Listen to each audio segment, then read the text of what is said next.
All right, it looks like we're got all the technical stuff out of the way, so we'll go ahead and call this meeting to order. Appreciate everybody being here tonight. Hope you feel welcome. It is 5:33 p.m. This is a regularly scheduled meeting. Has been posted according to open rules and laws. To begin, we'll do roll call. Normally we just mention those that aren't here. We have Councilman Allen that said he wouldn't be here, and the Councilman White will be a little late tonight.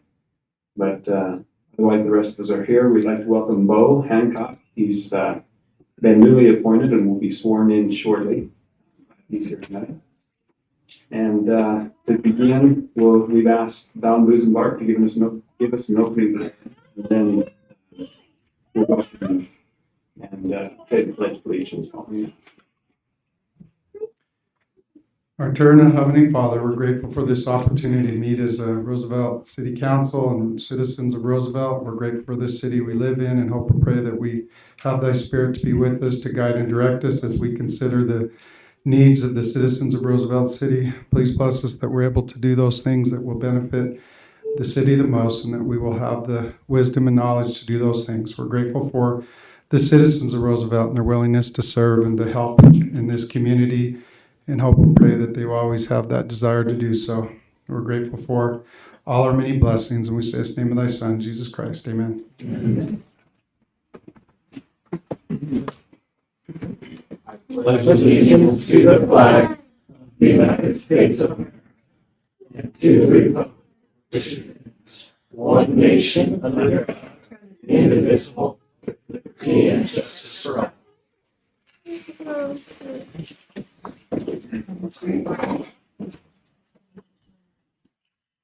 So because the minutes weren't in the packet or available for the public, we're going to put it on the minutes of our last meeting to approve for the upcoming meeting.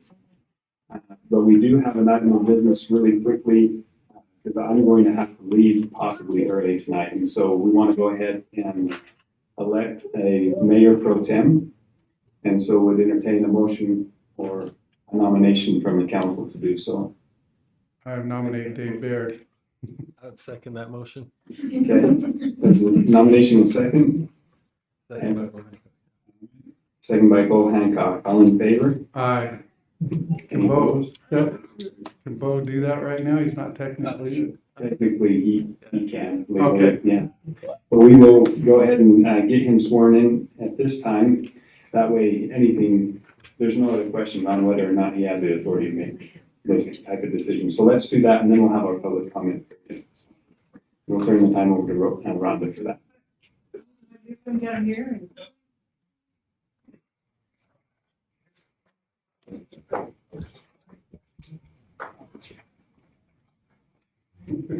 Right here? Yeah.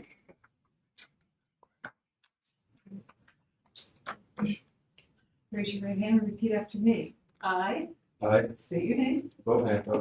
Have been elected or appointed to the office of Roosevelt City Councilman. Appointed to the office of Roosevelt City. And I do solemnly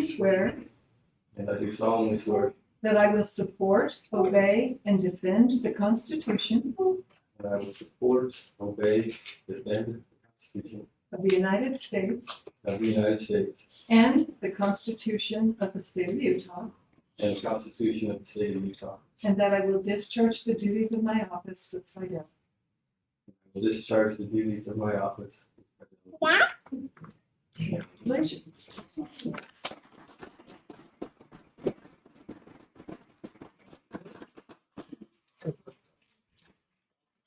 Yeah, congrats. All right, now it's official. We do have a comment period at the beginning of each meeting that anyone can address the council for up to 3 minutes. Are there any here tonight who would like to take that opportunity? Seeing none, we'll move on with our agenda items. Next, we have another swearing in. We have a few officers with us tonight and some new officers. And we're going to turn the time over to Chief Watkins to take care of that. Thank you, Mayor.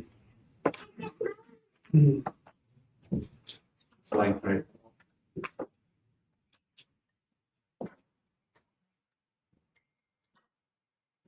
Lieutenant, you need to be with me. Just a quick question, Chief. How many officers do we have now? We are at 12. Great. So up 3? Up 3. So making progress. Excellent. Thanks, and thank you. Mr. Page, welcome. You want a microphone? Put him to good use, man.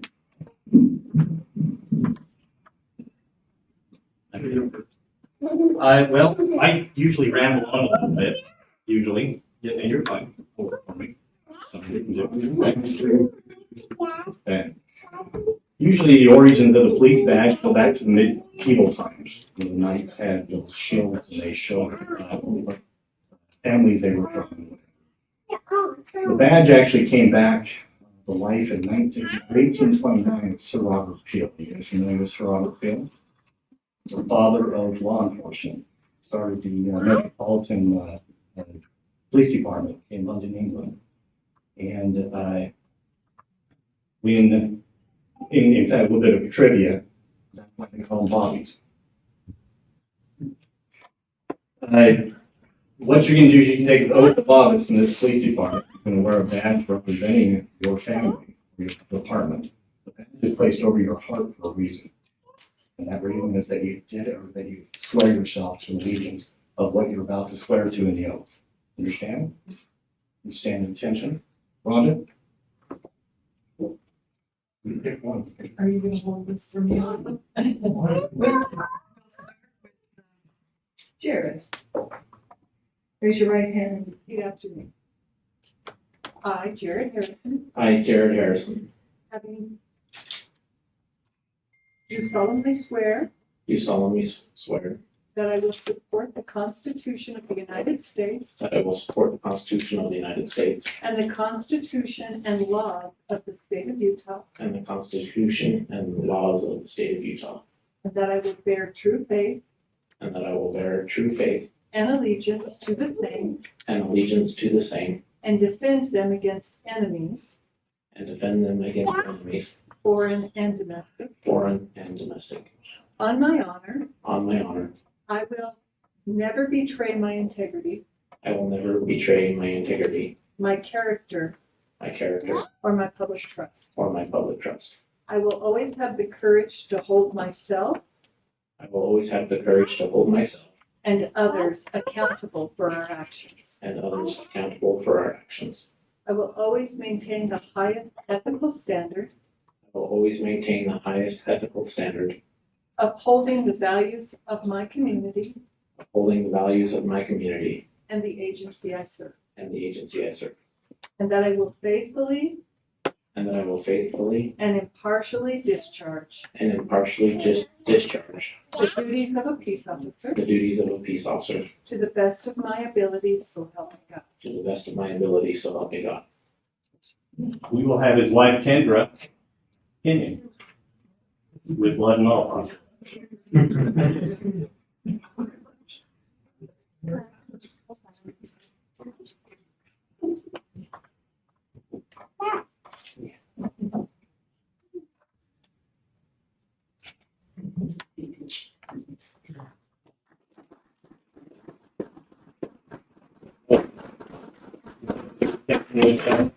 Officer Thompson.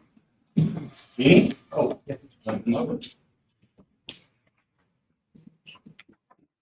All right, Alex, if you'll raise your right hand and repeat after me.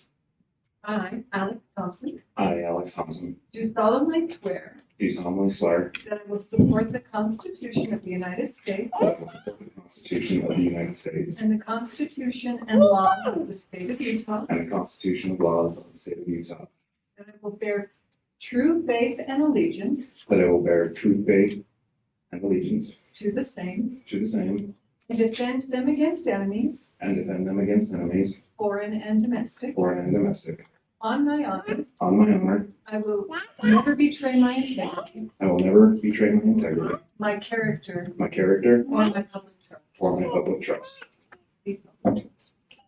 I will always have the courage to hold myself I will always have the courage to hold myself and others accountable for our actions. and others accountable for our actions. I will always maintain the highest ethical standards, I will always maintain the highest ethical standards, upholding the values of my community upholding the values of my community and the agency I serve, and the agency I serve, and that I will faithfully and impartially discharge that I will faithfully and impartially discharge the duties of a peace the officer duties of a peace officer to the best of my abilities, so help me God. to the best of my abilities. So help me God.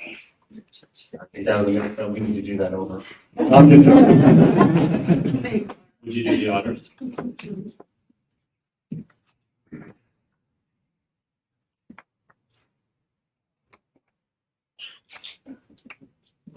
I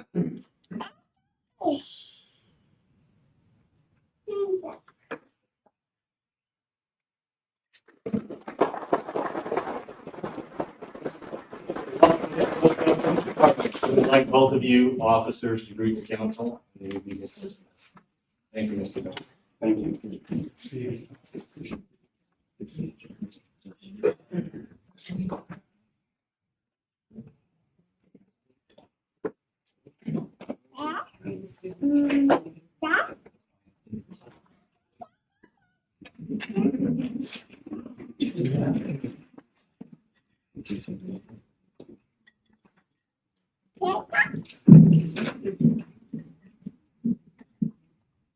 Thanks, Chief Watkins. Appreciate all you have done for our police department. Grateful to have these new officers.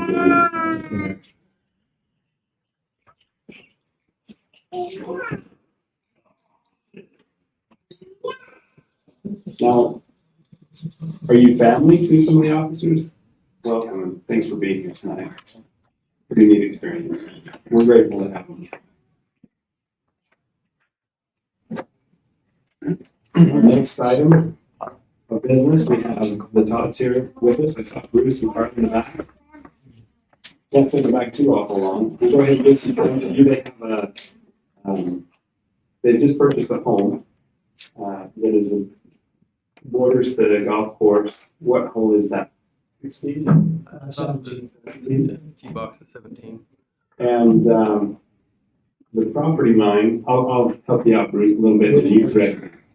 So I went and looked at it the other day. The property line runs along those big rocks in the back of his yard. And it actually splits them in a lot of areas. And so he's come to the council to talk about possibly moving that line, purchasing that property if need be, and that way he can get a fence in, sounds like. Is there anything that I missed there? No, that's accurate.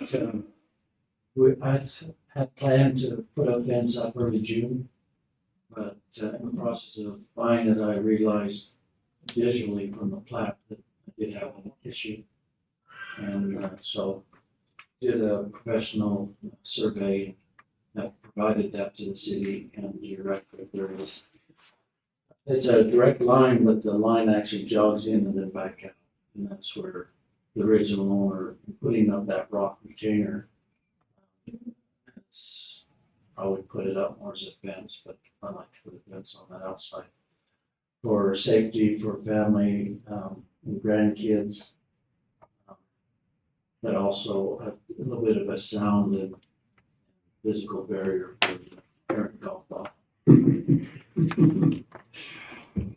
don't know who would hit that direction. You haven't golfed with me, Mayor. I can tell you, JR. I can tell you all the hoops. I wouldn't, I'm not necessarily representing other landowners there, but they have similar issues with that. The fence would mitigate some. Right. And there's other things to protect, but it's more, it's that, but it's also for kids running, grandkids running out there with the water there.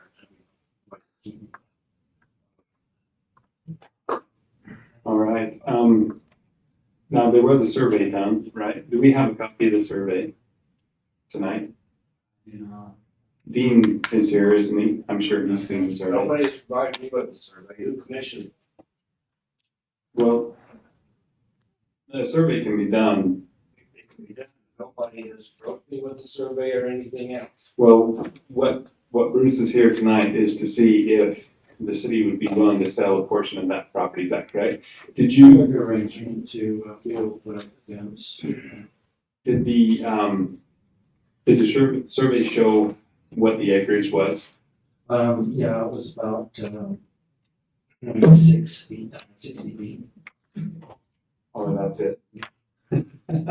There might be a little bit more when you consider, Like 60 square feet? yeah. Oh, that's not much at all. Okay. The question I have is there anything that would prohibit fence from being there? I don't know, that's a good question, I'm not sure. But I would- Anybody may construct a fence on their own property. They may not put it on anybody else's property without agreement of the other property. Sure. Now, would we have, well, it would be cleaner to sell the property, but would we have to if we agreed to just allow him to put the fence up? I would prefer that because we've had several people approach the city to buy their properties, but then we've always turned it down. Yeah. Once we begin a setting precedents of selling property, people that we declined come to us again. So if we're gonna enter an agreement like that, I'd much rather put fence on our property or remove the rocks, move them in. Just put the fence on his property. What is your feeling, Grant, as far as being able to just, You can authorize him to build things on property and there's no issue there. is it something that we could do that's permanent so no other future property owners would have any issue with somebody coming at a later date and saying, hey, you've got to move your fence? Is it a contract or some type So of? you mean so that the city, because Yeah. the city would be the only one who wants the golf course to sold, I guess. Well, right, but let's say the city decides or future council decides, well, they don't like the fence there. I don't know, or they find out that I don't think that would be an issue. I just want to make sure it's a permanent solution. It wouldn't necessarily bind future council. So if you're wanting something permanent, sale, it's the application. Yeah. So we have sold, go ahead. We have 2 copies if you need us to resend those. Okay. We survey done by professional surveys. And they're marked, you can go up and see them left in there. So we can re-provide those. I did not provide directly, but had some emails that I was given to somebody that said. I'm not too concerned about I selling. can show you if you want. Yeah, sure, you got a copy. I'm not too concerned about selling the property, because we have in the past, we've sold property. I mean, we're working on a deal where the city owns property. See. There's Okay. area. So the rocks And to then, the north, west are on your Yeah. property, and it's just the ones to the south. The only other question I would have, I think it's relevant, is the infrastructure. Is there anything that would, like, any water lines, anything like that in there that would be impacted? so there would be impact. The previous owner is watering the Roosevelt City property with 2 sprinklers. That Sweet. probably would go away. Maybe a big deal. Just kidding. So, What path were you referencing there, Dustin? You mentioned, David, or David? Just the south corner, or I guess that's, From the cul-de-sac into the cart path, is that? yeah, isn't it that little section there on that corner that That's what it's showing, like 0.6. So I'm just wondering if that pathway that goes through there, is that a pathway? Perfect. Yeah, that, the lot line is adjacent to that, it's not going through that. No, but the fence might touch it. Might touch it, okay. is there any issue with that as far as maintenance, Kirby, on cart path or anything like that? Well, that'd be the golf course, but I don't believe so. Would that, Well, what are your next door, would that fence help with your golf balls from getting over there? I hope, We've talked about it. Yeah, I don't want to bring Curry into it. yeah. So And, personally, I don't see a problem with it either way. I'm the type of personality though, I like things permanent, I like things done so that there's no question in the future, and I don't know how, you know, if that means selling the property and that's how we do that, or if there's some type of agreement or easement that we grant for a fence line or something, I don't know. Well, to do this, what we have to get a survey of that piece of property up, and then do a lot line adjustment on his property, and who's gonna incur that cost? Well, I'm sure he would, we've already done the cost of this. yeah, and He so, hasn't surveyed, though, including that piece of property. Correct. Yeah. Correct. It's not gonna all have to go to zoning. yeah. And that's, he asked, and I told him this would be the initial point, because council would have to be willing to sell the property before it went to zoning. Planning and zoning can't make that decision. So that's why he's here tonight, just to see if the council is willing to entertain selling that property. And so if the council's entertaining that, willing to entertain selling that property, then he'll go through the process from planning and zoning and getting all that done. So I just, Bo had asked to, and I just mentioned to him that that's probably the easiest thing, instead of going through all that process, getting the council and council saying, now we don't want to sell. Would the city have to come in for the moving, and then it would just be tied to his property? The city would have to come to zoning, like. Yeah, that's correct. Yeah, and I could represent either way.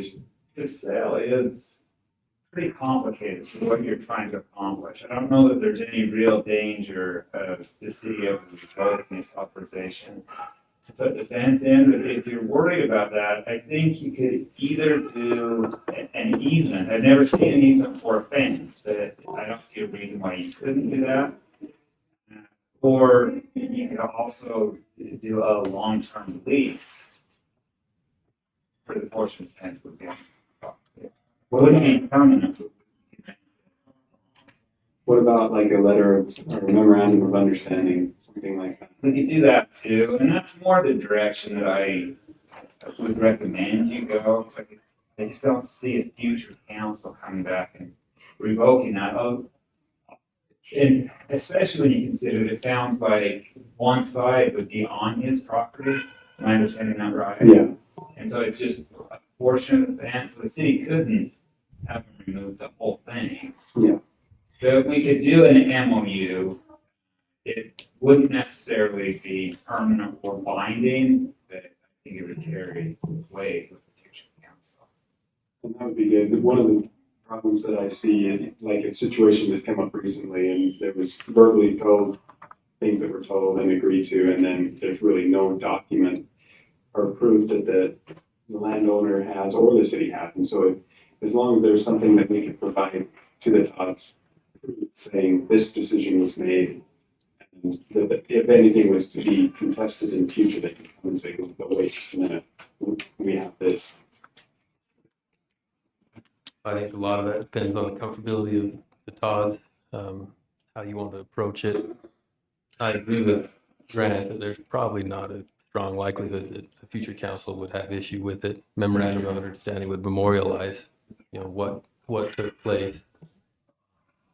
I guess the other question I have is, does any other council members or have questions about the type of fence or, height, things of that nature? It's the plan, the race to the similar to it's majority of it's 6 feet, it's a small section. 4 falls. 6 feet. When you said fence, I thought you better get a pretty sturdy one if you're gonna stop some golf balls. I think that would probably do it. I agree with Bo. I think if we have an MOU, I'm good with. Yeah, I just have is if you're worried about binding the city future councils, we theoretically could also come up with a contract. There would have to be some consideration. We would have to figure that out, but that is a way you could bind future councils. It would be nice, we're not gonna live there forever, to have the owner not run into the same situation. Right. So what you're thinking is if there was some, even a small amount of consideration or value there that with a contract we could. Would have been, there wouldn't be considered a sham. I really think that the best option might be to grant an easement. In the middle of all the options. So I guess, I was gonna say, do you want to have a little time to chew on it a little bit? I mean, we're kind of putting you on the spot on this issue. I can make any of them work. I think it might be easier while Mr. Todd is here to see which of the options we discuss he prefers, and if you guys are comfortable, we can make any of them work. The attorney I talked to has a conflict of interest now. But I would want it to be that it would be best for the next landowner to have that surety. An easement would do that And that, as well. and an easement is still, you still have to go through this similar process of a lot line adjustment. You're still planning and zoning. Or at least it'll have to be recorded.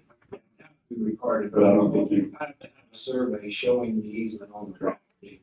And that would probably just have to come and approved, I would imagine. So it just would have to go to Wouldn't have to be through planning and zoning because actually it's just about city granting an easement of the property they own. So that's probably the simplest, the most weight, and then ultimately the platinum standard would be to go through the whole process and try to purchase the property. not mine to be. How does the council feel like about that, just granting an easement for that? I'll support that. I Is there have some- no issues, and I'm glad that Bruce double checked with Carla on that's probably smart. One question that I would have is just, will there be others who want to do the same thing? And so if whatever we do, we need to be ready that others say, hey, I need that too. And whatever we do needs to be, so that it can apply to others with the same. I agree, and I think the biggest thing for me again is as long as it's not impacting our infrastructure. I mean, it is true. I mean, it's giving up some coverage, but it's only 60 feet in total square feet. So I'm trying to. You're right.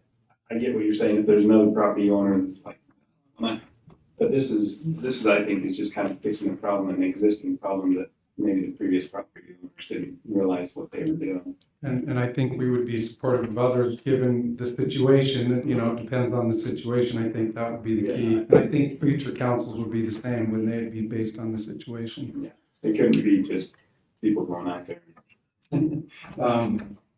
Maybe the original owner that put it all in, he passed and left to the widow, and she was unsure, so as we looked at this is the problem.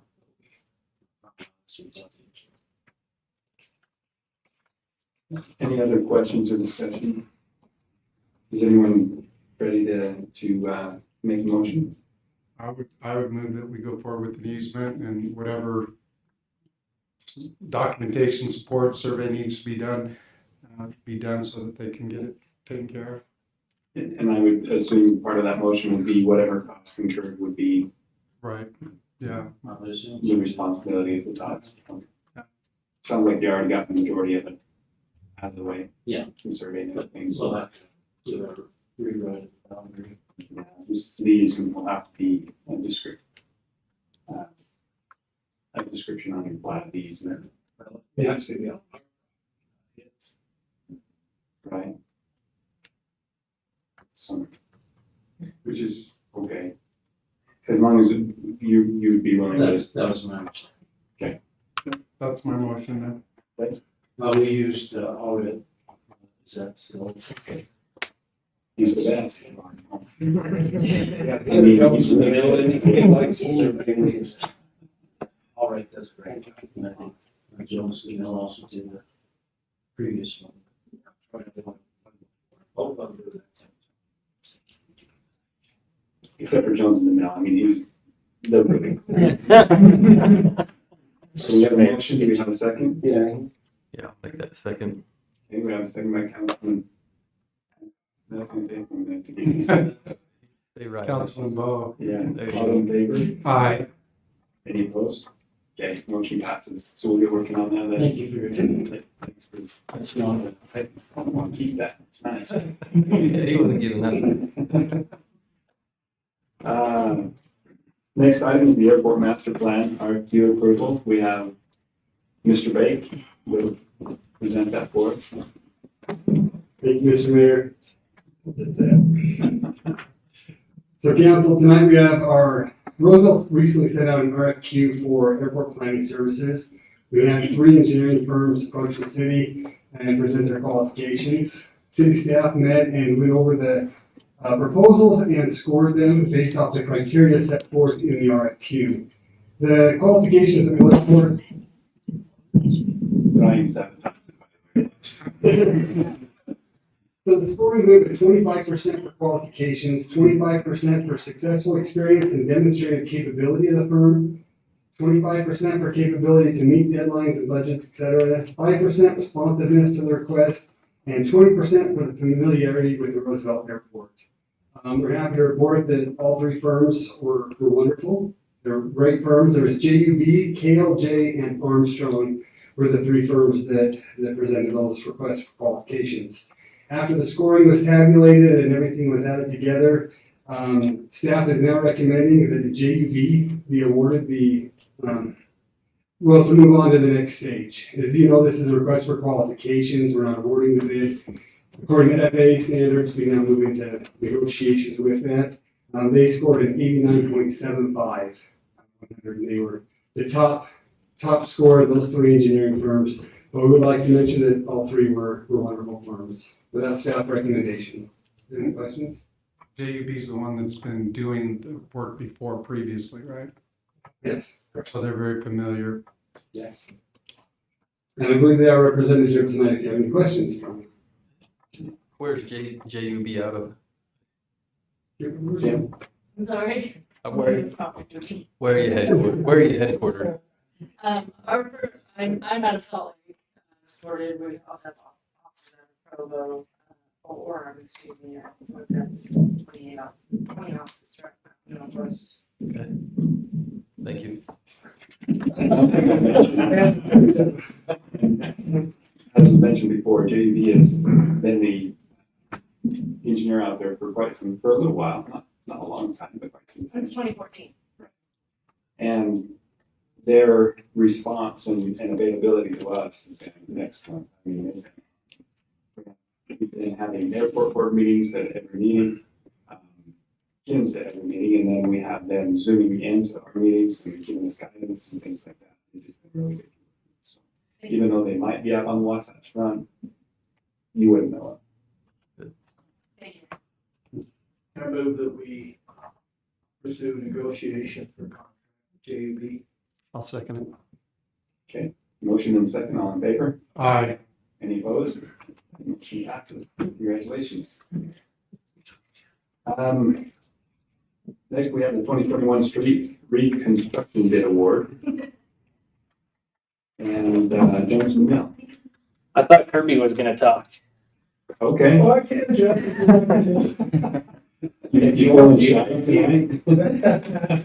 I'm just trying to give Kirby a hard time, so. Hopefully most of you are aware, all of you are aware, that we bid out the project for, we call it the 2021 street reconstruction project. You pull up the map, Ryan, you got it. So this project was a combination of replacing older utilities as well as, maybe it didn't, not on there very well. My Google Earth didn't work. You can kind of see it. You can kind of see the blue lines. So you can point them out. There's a bunch. There's some over there by the post office. There's the street in between L&L and Strata. There's the stuff 100 south or 100 north, just right there by where the new library is going in. There's the road down by our Chapman Construction's offices.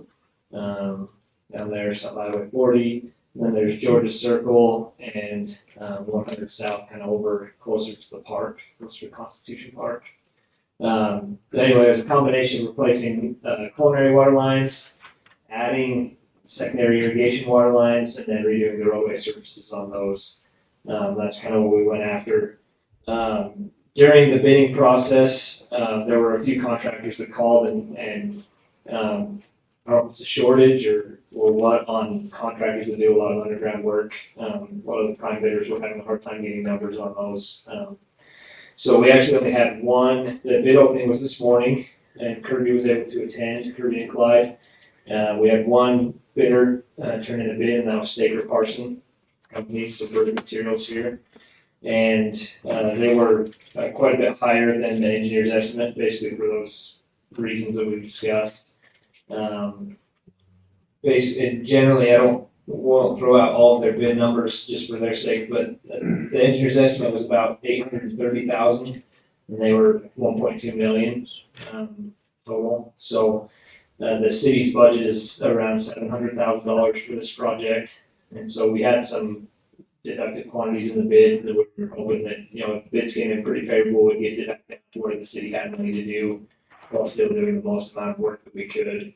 At this point, looking at the bids and analyzing and discussing with Kirby, I think our recommendation is to rebid the project with a spring construction deadline rather than this fall.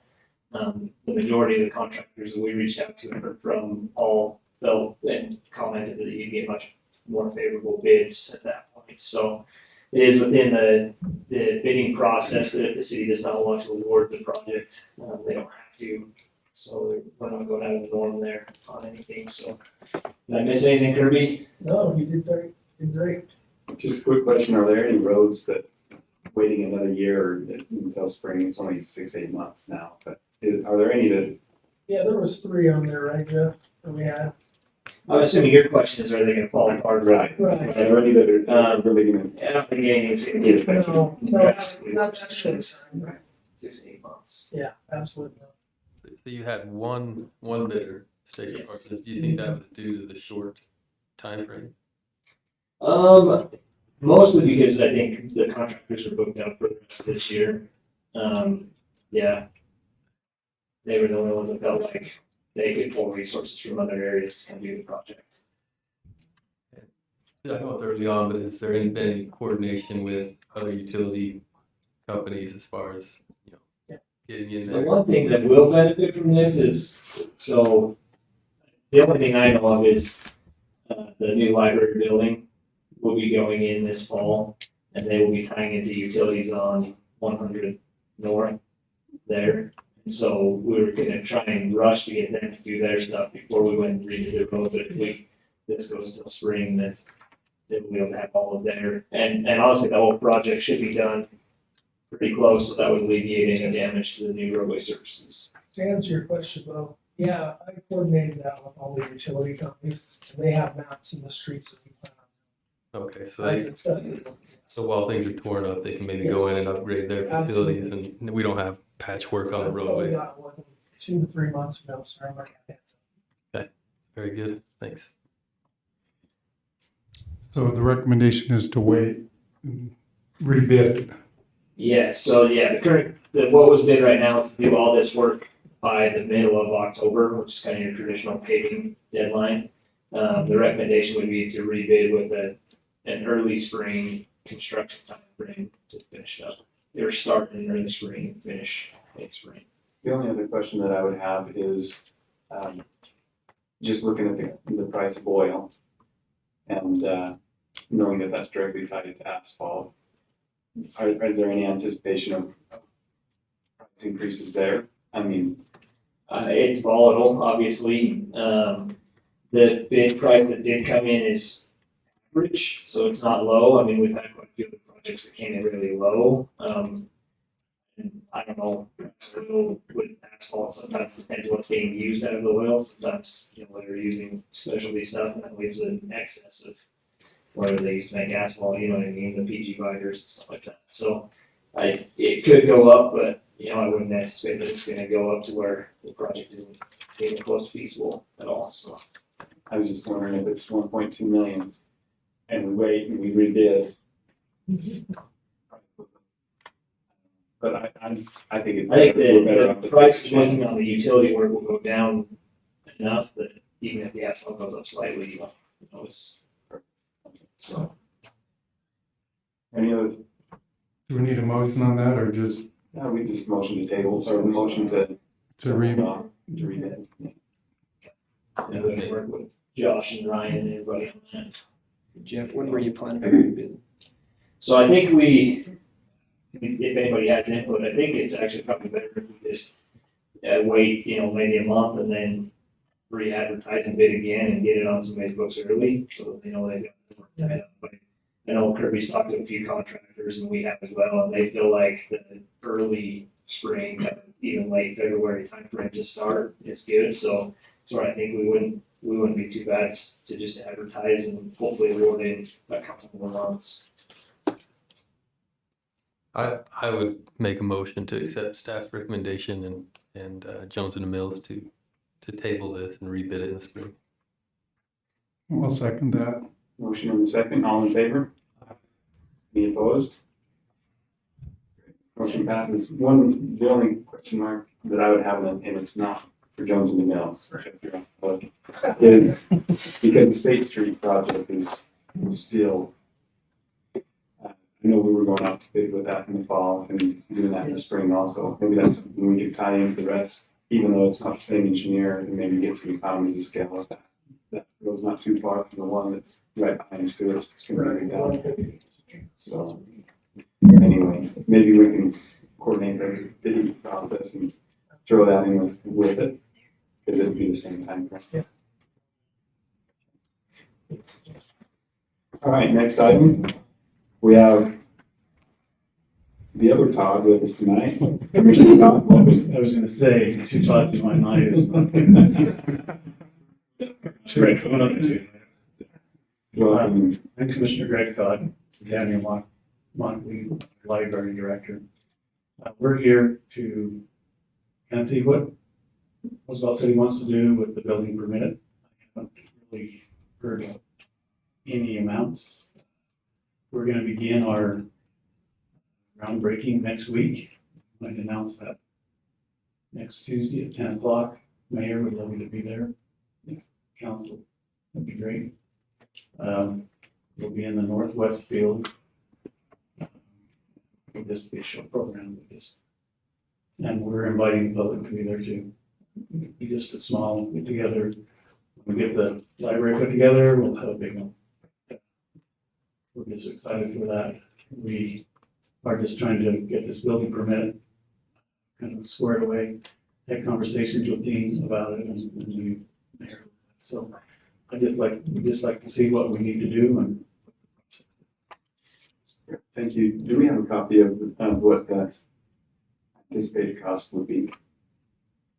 So in talking, visit with staff today about this and also thinking about it, it's pretty commonplace for government entities to waive fees of this nature. As he's pulling it up, the building permit fee based on the cost estimate would be $19,807. There's an additional water impact fee, which is just a connection fee of $3,000, a sewer connection fee of $4,000, and then a pressurized irrigation and secondary water fee of $500. And so I don't know what the total of that is, although it's $27,307. Just in my head. So, That was in your head. yeah. But Those in GDP, I don't have. I have a copy here. Scan one. We don't have a scan one. So one of the things we talked about, the impact fees on the water and the sewer connection, probably something that normally wouldn't be waived, but the building permit fee is something that we could, like, I would like to propose to council that we potentially waive that fee, the $19,807. We want to be really good partners because we're going to be neighbors. Whatever you feel, in my opinion, as a commissioner, whatever you feel is right, we'll be willing to do. Any thoughts on that? I'm in favor of waiving the building permit fee. I think it's going to be a great asset to our community, and anything we can do to. We want to be good neighbors too, at least. Sorry, Councilman Baird. Is there any, I don't mind waiving the building permit fee. I'm just concerned, is there any cost to us, like, hours or anything, like a nominal? I agree, let's not charge the whole thing, but if it's gonna cost a couple $100 to, file or do paperwork or whatever, and I don't know, I'm just trying to make sure that we at least cover our costs on that. Have you seen Dean's payroll, his wage? No, That's why it's costing $19,000. that's all he makes? That's what he makes in it. I wish. I think our main calls to the city would just be my turn to do inspections. And it was discussed with staff too, that would be I don't know, just a good faith, just showing that we would be willing to work with the county on that. And it would basically be donating Dean's time there, yes. But, it's not, I mean, I don't know that it would be a ton of Dean's time, but yeah, it would be taking up some of Dean's time. I'm most concerned about the water impact fees and the sewer connection fees, just because those directly impact our utilities and things like that we need to pay for. And but whatever you guys feel, we have a thought to waive it. We have a thought maybe to charge just a little bit. Any other thoughts or comments towards that? No, I think it's a good comment, Councilman Boothbark. I lean more towards waiving that fee and rather than worrying about coming up with a nominal fee for Dean's time on that. That's all. I'm good either way too. I just didn't want us, if there was some extra cost that maybe we missed, but I agree. The big thing would be the water and the utilities that we're responsible for. That would be covered. And I'm just excited to have the library coming. I mean, this is going to be a huge asset and a huge benefit to that area. So, are there any other thoughts or comments on that? Seeing none, is anyone inclined to make a motion? I'll make the motion to waive the building permit fee and keep the other fees in place. We have a motion. I'll second. And a second by Councilman Boozenbark. All in favor? Aye. Any opposed? Okay, motion passes. Right, just as we appreciate this very much. We want to be partners. I'm excited to be there.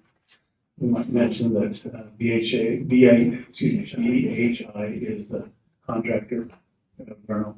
There were 5 big contractors. All of them were from either out of state or the Wasatch Front, and BHI got the bid.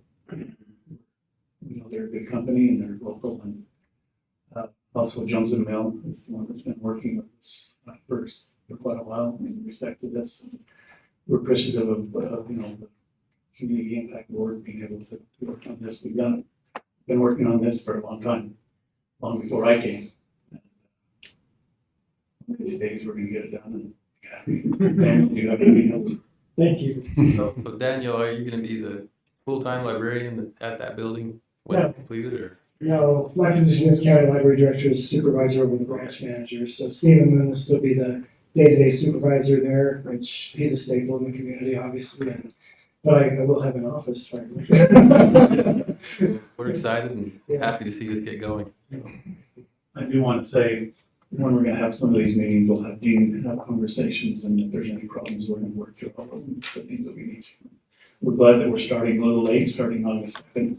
We'll probably only have a month of the outside swimming pool situation. Hopefully, have no problem. Have you all seen the renderings and the drawings of what it's gonna look like? Not the most recent ones. I haven't seen a final plan. I was I'm actually happy to send those wondering over to you. Yeah. Okay, I'd love to see it, yeah. To whenever we pass them on. Thank you. Thank you. Thank you. Thanks. All right, so in our last meeting, we had some discussion on an economic development consulting firm. At the time, it was motion to table that item until our city manager had a little bit of time to look into that, and he's done that, and he's got the report. Thank you, Mayor. As Mayor mentioned last meeting, the Roosevelt Economic Development Committee actually recommended IEC, Intermountain Economic Consulting, to be the firm to be awarded this project. I was able to take some time, call around, to try to get some background information. It is a relatively new firm. However, the people that work in it are not new. They're very well known throughout the state. They have a lot of connections. One thing with working with economic development, there's a couple of things that are critically important. That's the relationships, the resources they have, the connections that they have. And this firm is incredibly connected with a lot of resources and a lot of experience. They have a great executive team. Their plan that they presented is wonderful. They're based out of Salt Lake, but they do have a local office here in Roosevelt with local people that will be working on this project. They have great connections with the Governor's Office of Economic Development, with EDC Utah, which provide a lot of additional resources that are incredibly difficult for rural Utah to take part of. So this is a great thing where we have those connections and we're able to bring them to a rural place like Roosevelt. Their plan that they proposed looks fantastic. And one of the things that I'm most excited about is the price that they bid on this. At a previous city that I worked at, we hired an economic development team. The price tag for that for the first year was over $60,000. This is at $12,250. So it's an incredibly lower price tag. And that firm that the other city hired was not local. They were from a state in the Midwest, so quite a bit distance away.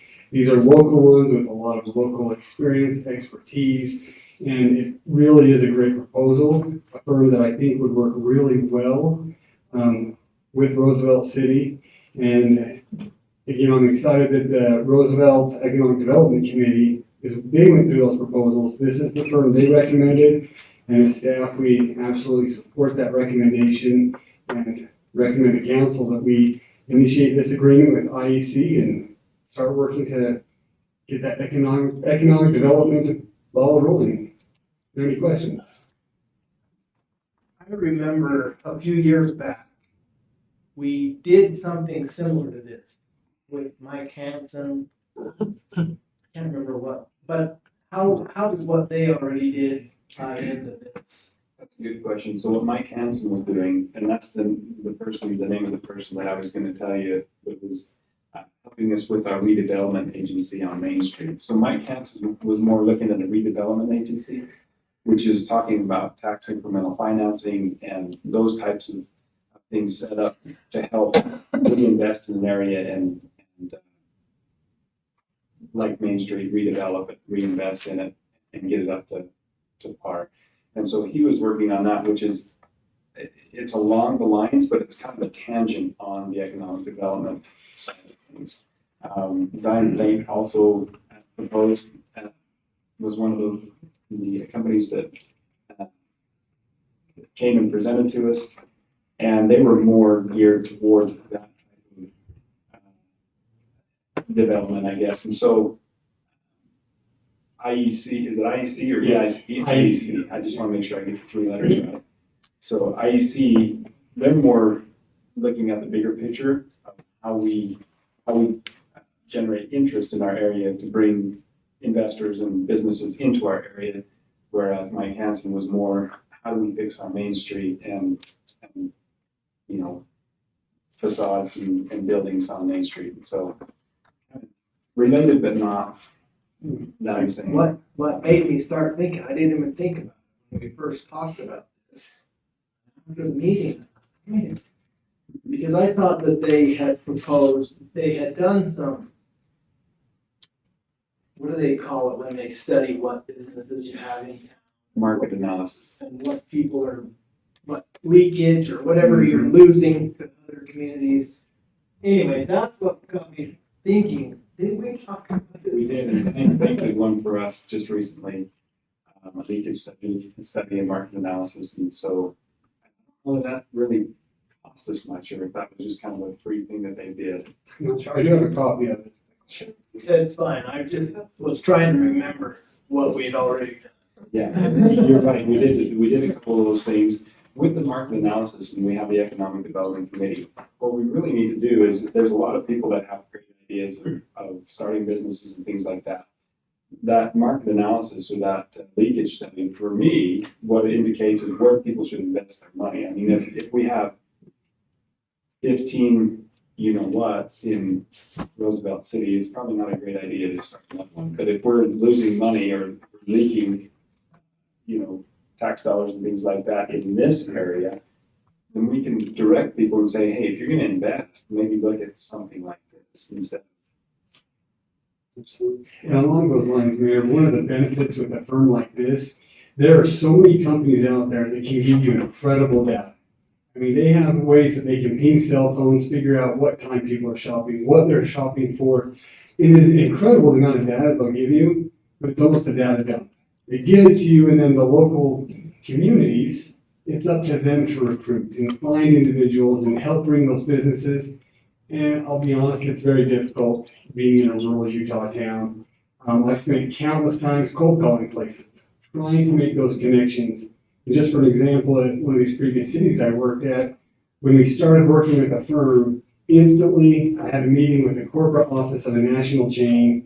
We did a drive-by throughout the city. We were able to look at specific properties that met their need, rather than me reaching out and working my way up to try to find the right person to talk with. And that's where connections are incredibly important. That's a huge benefit of this firm.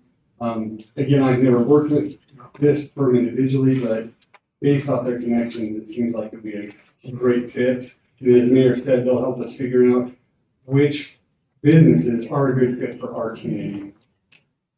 I got a question. I mean, it's, the last meeting we talked about them a little bit, and there was mentioned that Uinta County and Duchesne County both have agreements with this firm, and I think Mineral City, was there others? I think I know Uinta County and Duchesne. Okay. I don't know about Bernstein. Sure. All right, and it just makes me wonder, is that a benefit to us in joining with them, or a disadvantage, because they're all trying to develop their communities well. I know we were part of Duchesne County, and hopefully there's things here that we could, that would be. And that's a very good question. And there are two ways to look at that. One thing that I think cities do too often is they look at that they're in competition with everyone else. As we know, living in the basin, what's good for one community is good for another. So there is a benefit there that if we're working on these different packages or connections that we're working, it does benefit even if it were to go to our neighboring community. The hard part if we're not in the same firm is then we truly are in direct competition, because that firm is working for those other communities and we're kind of left out. So with working with one that's working with neighboring communities, it's up to us to market ourselves better, because they're going to look at all the communities, and that's where it's important that we are actively working with them, that we commit that time, and we're building those relationships as well. So I think as long as we stay on it and we are proactive, it's an absolute benefit.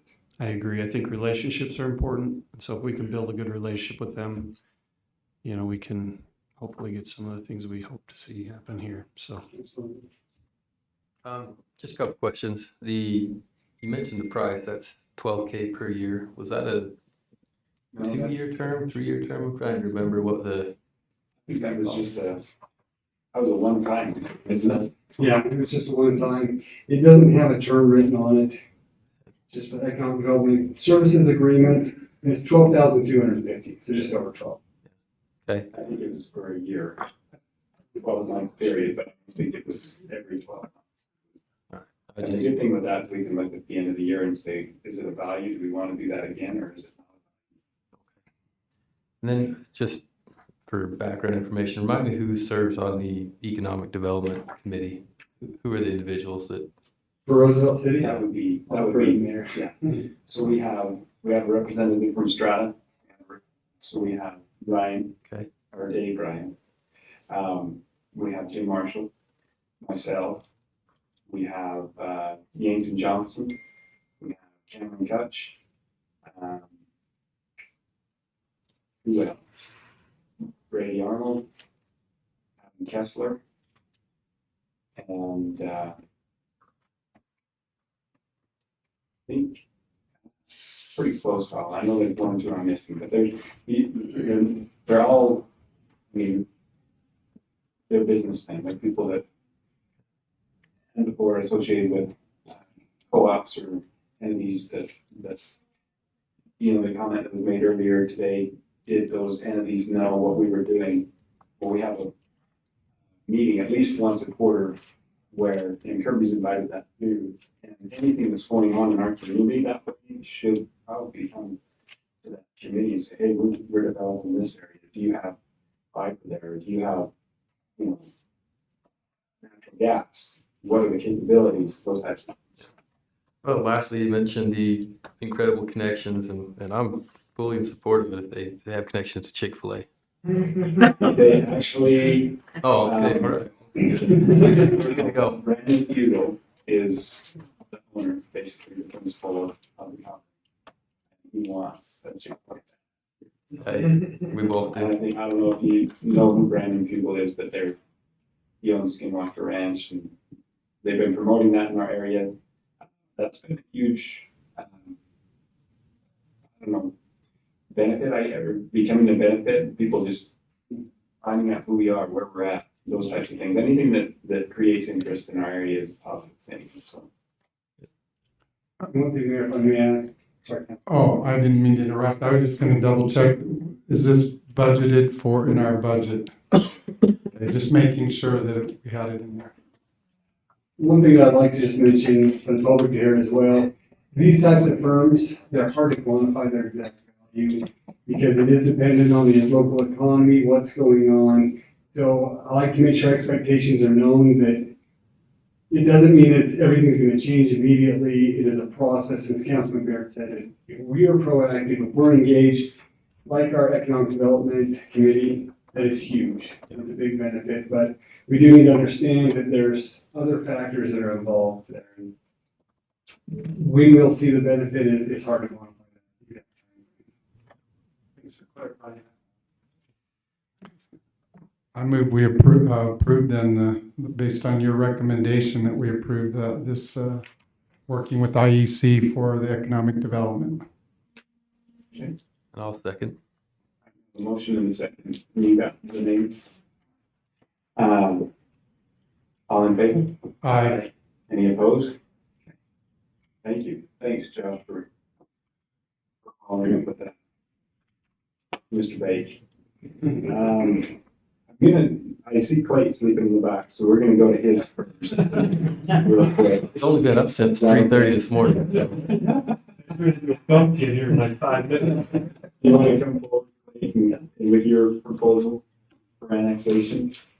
Come down here, Dee. Just a piece there in the orange. What happened is that Clay is selling the piece of property lower. So we don't need a. We actually looked at this at our last board meeting, so this piece of property is an easement, or not an easement, but a piece of property. It's an access to Page Bench Road, so this piece of property has its own access to a proper road, so it can be developed. So the property down below is in city limits, and this just needs to be annexed in it to make that one continuous part of the city access to the road. It's come to zoning and the council, it's been approved, but they can't record it until it's annexed.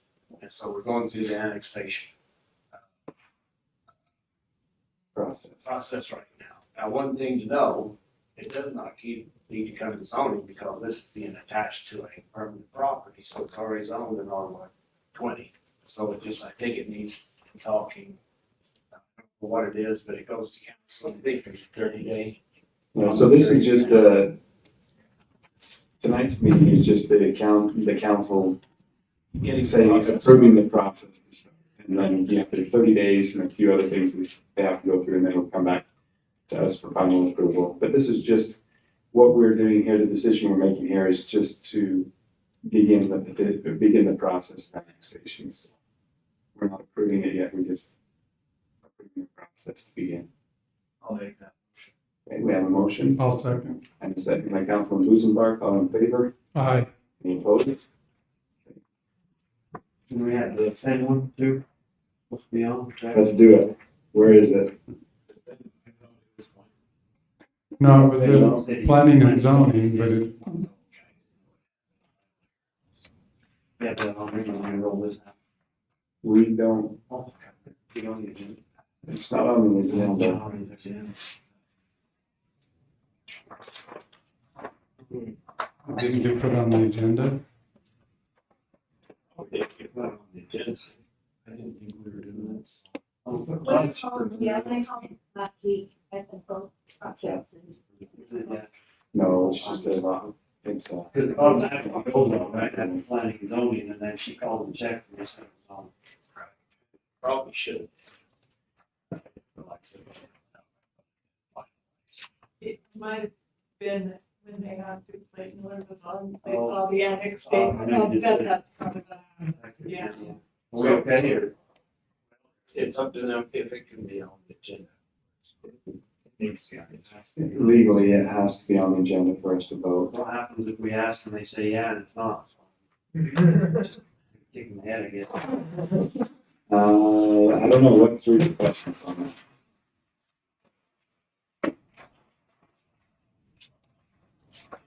So our legal counsel is saying that we should set it aside. I apologize, but I did. I don't- Well, in the long run, it ends up being, I know that's frustrating, but the ramification for you guys is the council decision to set that aside. If it wasn't on the agenda, that's a long term for you, it's safe for that. On the agenda, even though it's off. And I can on the purchase. Yeah. Yeah. I did. So we should, how, is this pending a sale? I'm assuming. Yeah. To sell it to him anyway.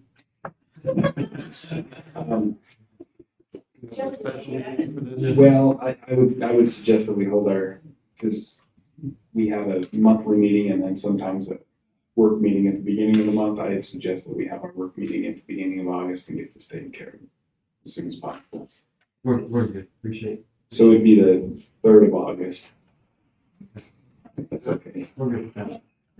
Okay. Give you a reference. We apologize. Shelley might come down here though.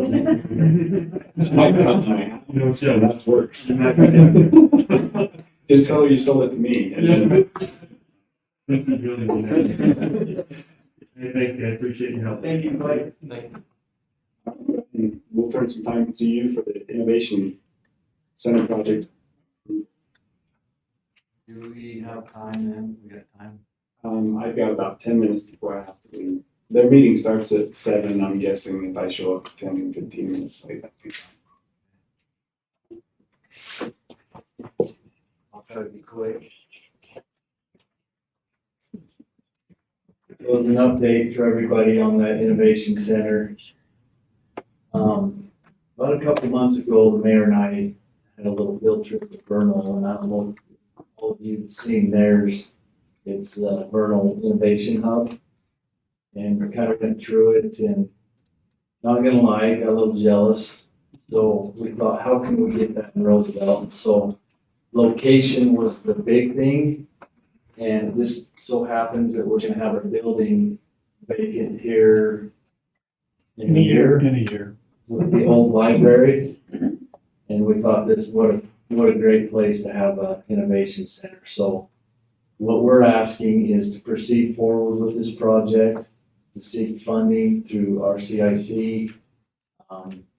It'll be upwards towards from 100 to 250-ish thousand to be able to remodel that. And Greg from CRS, I want to thank him very much for what he did for us. He's drawings together. Now this is kind of a pre-draft. I'm pretty sure we can move things around and adjust things correct. So keeping this picture going in the old library, I think the door is on the south end right there.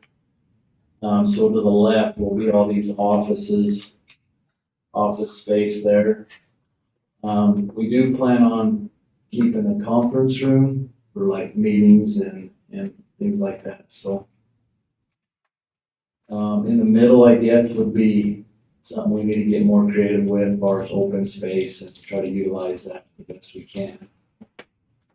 How much space is there in the middle? I can't see the Dimensions. small writing.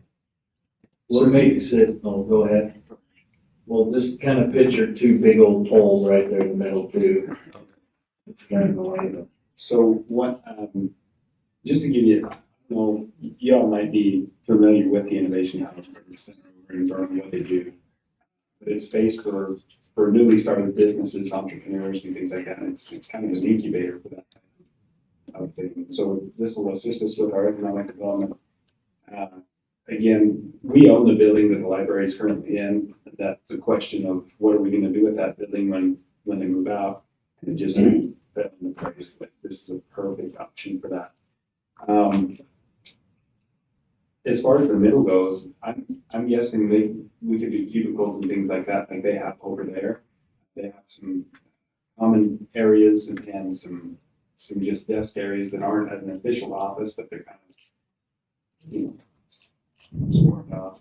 You'll have some electrical work, like you need receptacles to do cubicles. But Yeah. that's really good. I think an extension cords from the ceiling, hanging them down. No, I just wondered if we wanted to push the offices a little bit larger and have, but you got the two supporting beams, it sounds like, right in the middle of it.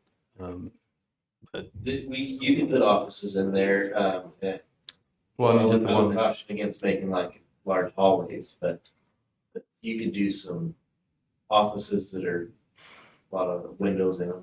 You know, well, I mean, yeah, just the ones that are on the wall, just to push them out a little bit. What's the depth of those? It's like 9 feet. This is 10 feet right here. 10 This feet, top 10 one. feet, right? This top right here.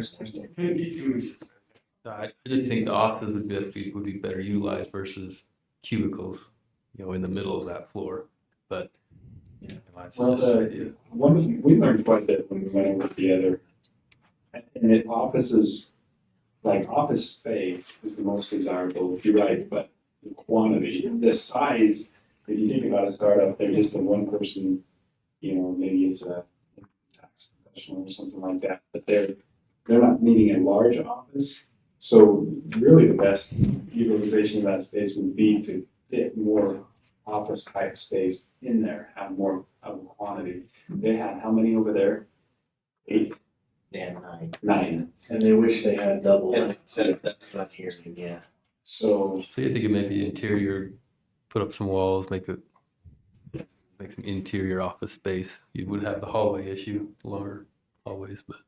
I think you can make it look good if you want to go that route though. and they do have some where if you go there, they have open space, but there are designated like tables and things like that and desk space for people to go and they can rent that space. It's quite a bit cheaper than an office space. But And one thing to keep in mind too is these businesses is kind of short term. We don't want them in there for a long time. We want to get them established, get them growing. I mean, that's the purpose of it, is to get them to grow and then kick them out on their own. And hopefully they get a business here in town and get our services. So short term is the goal. And I think they do a year over there and do evaluation after a year. Is there resources in the building for new business owners by chance, or is that like, I know Vernal, they've got like a small business development center at the college. Do we have anything like that here in Roosevelt that can assist some of these smaller businesses? not that I know of. Yeah. I'm just thinking, I think it's a great idea. I just want to be planning far enough in the future that we're not. Wish we would have had four extra offices and things like that. You're gonna go for the funding. Let's go for the funding and let's make it last. You know. And that was our thought, and that's why we'd like to have more office space. And the office sizes over there are about very similar to this 10 by 12 size. It's like there are larger offices there. but people are totally content with that size of an office. But if we could somehow fit more office type space in there, even if it's not a solid box, it could be. But yeah, One thing I do want to add too is Strat has reached out, and Tyler and the guys have totally been helping with this and made it possible to get internet there and working with us so we can make it cheaper for the tenants to be there as well. So we appreciate that. We have the cities. so I think initially what we want is, this is a stab at it. This isn't a final, obviously, it's just a stab at it. We just wanted to bring it before council and see if it's something that you wanted to entertain moving forward with, knowing that there will be changes, there will be drafts and things like that, plans, I'm sure, coming out, changes, but just seeing what your interest is moving forward with that grant application. So we need to have something to start with the grant application, and we already submitted one, but it was kind of a dud, I guess. Yeah, it was for that building on Main Street. It just wasn't a good fit. You know, things are meant to be, and I think this is moving in the right direction. Yeah, I like that. I think it's a great idea. I would go back to the Vernal Innovation Center and just inquire a little bit deeper as far as, all right, so you wanted more office space, but maybe see if there's other things that they thought they would do better, if they had a chance to do it over again, so that we get that. Can I just say, Danny Anderson, we designed the one for Vernal as well, and Danny Anderson, the city employee, he in charge of that. He is, I've talked to him already, and he is willing to meet with us.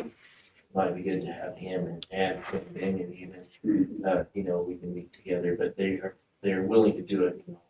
It's, obviously we need to be respectful of the time, but they're willing to discuss that with us.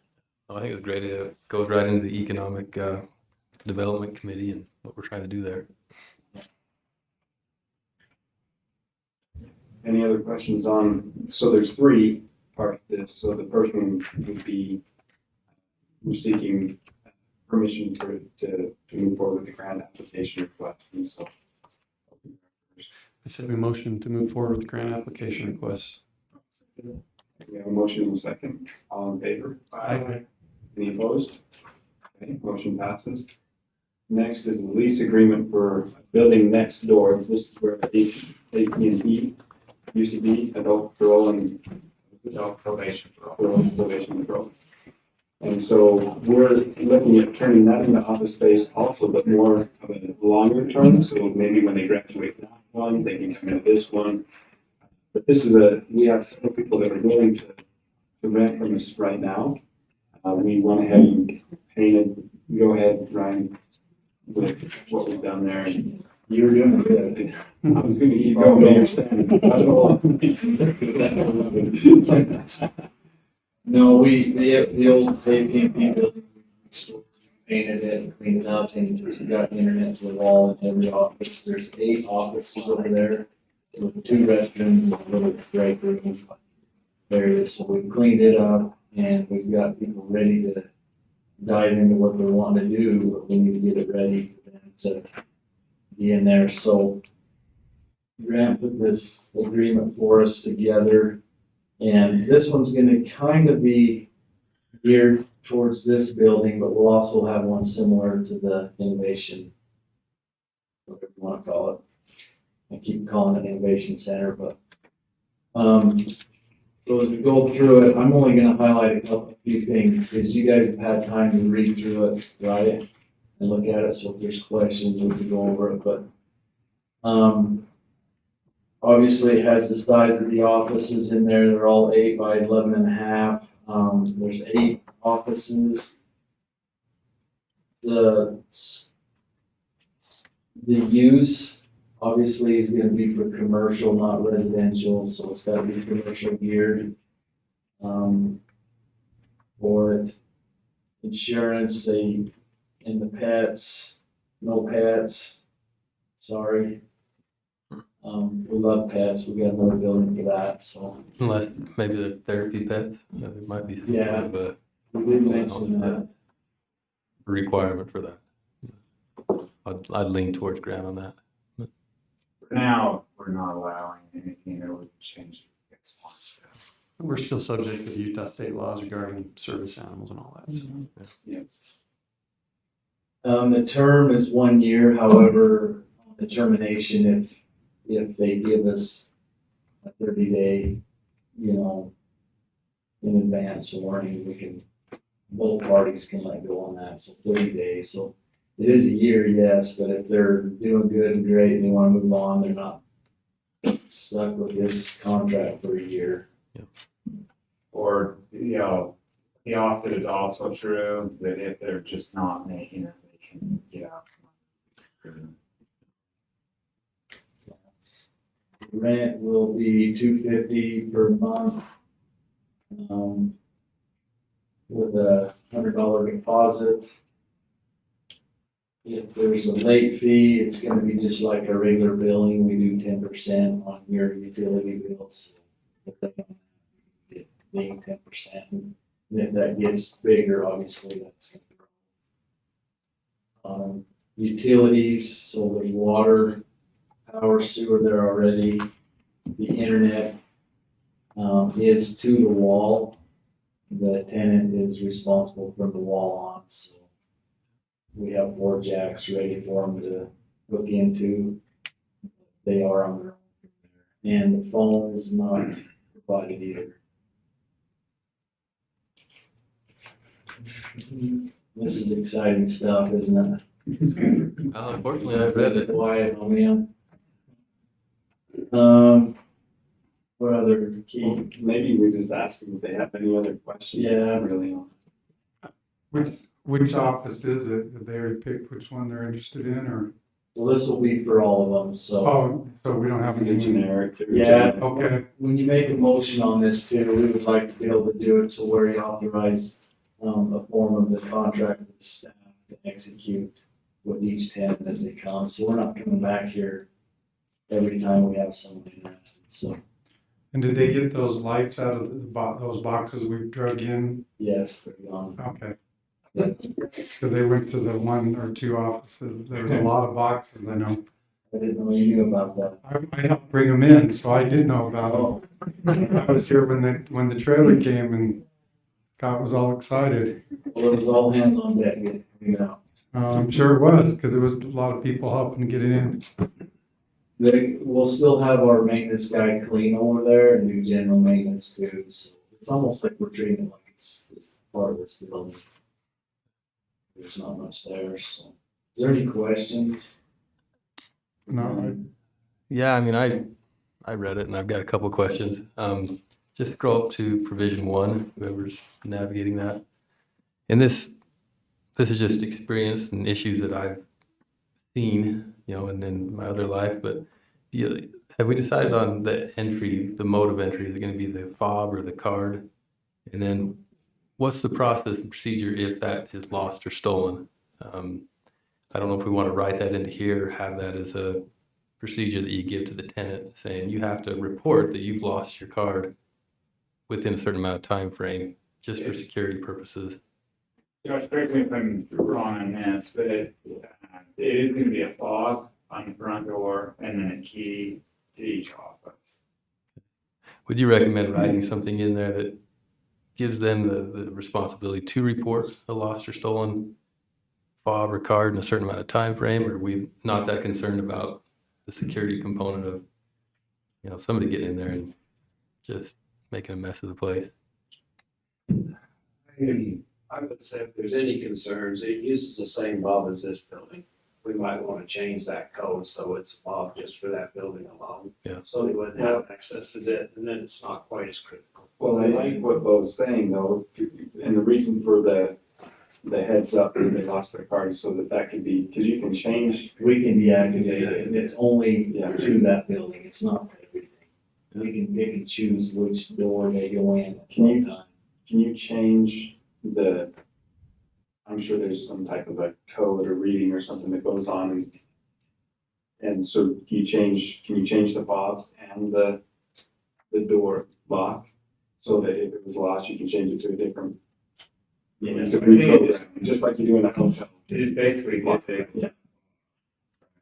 Yeah, so that would be the reasoning for, But the concern I think Bo has is say I have a fob and I don't tell anybody I lost it. that's what I'm And I'm doing. not telling anybody that because I'm scared and I don't want to tell. Well, meanwhile, Joe Blow's going in there. I think that's your, is that what you're after? You could lose the fob just near the entryway, and somebody's walking by, they see it, Yeah. pick it up. Oh, I'll try it out. You know, hey, I got in, and So high school kids might play around in there. maybe just put any lost keys or fobs shall be notified immediately or something like that. Just report it so you can deactivate it from our side. You know, security Well, purposes. I think it's a good thing to write in, but I want to say it's going to be reported because my understanding, they're going to have a key to the back door. They're going to have the fob to enter and exit. And if they lose their fob, they can't get in. So they're going to have to talk to somebody, but it's good to write it in. Yeah. What do you want the time frame to be? Just something reasonable. I mean, it's just within, 24 hours or something would be adequate. And then on 3A, I'll try to go through this really quickly. I can work offline too on some of these comments if that's acceptable for the council, but 3A, it says same or adjacent office buildings. Do we want that to say spaces? Because these are, all the offices are within one building. It's not talking about just that, though. For quiet enjoyment, it's taking into consideration this building and the seniors. The senior center, okay. I'll just leave that one.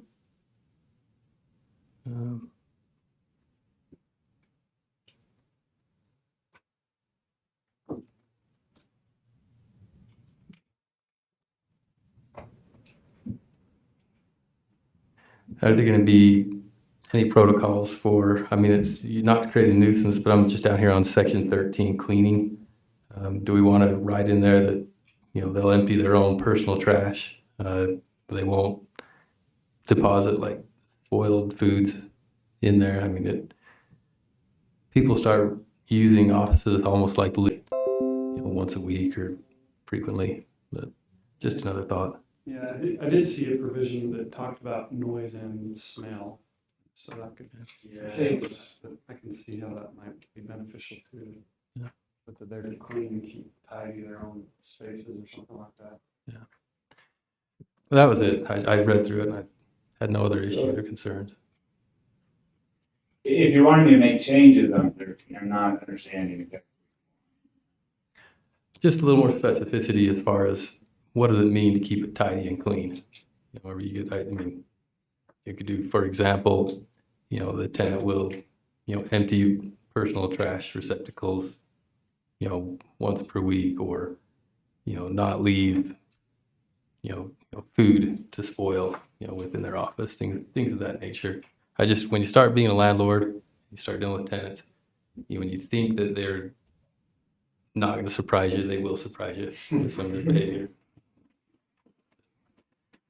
Can you just put tenant is responsible for cleaning the areas which he has granted exclusive use on a regular basis and not detract from or?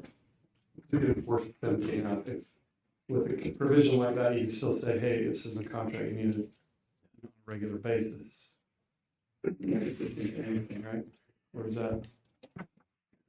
Oh, if you start putting stuff in like that, you're also putting yourself in a position where you've got to be able to police it. So I think I would advise against not doing that. I think that the nuisance provisions are covering the smell, which is here's part of it. If it's just clutter in their private office, do we want to be involved in that? Just depends on how much visibility and viewing there is from the common areas into those offices. But it would already be covered if it interferes with the quiet enjoyment of another. Whether it's in this agreement or not, I think it's a good practice to have a procedure, a standard operating procedure or policy that you give the tenant that says, oh, here's some of the expectations that we we expect, as a tenant of this property.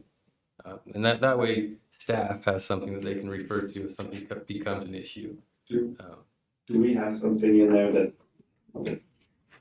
that allows us to evict a tenant if they're not, that they're just destroying a place, where it is just becoming a, nuisance or an ongoing problem? Is there provisions in there that? Just the 30-day notice provision, and then if there was anything, it talks about illegal activities. I don't think 30 days is too awful. I mean, it's not like you can do. It says for any reason to. Yeah.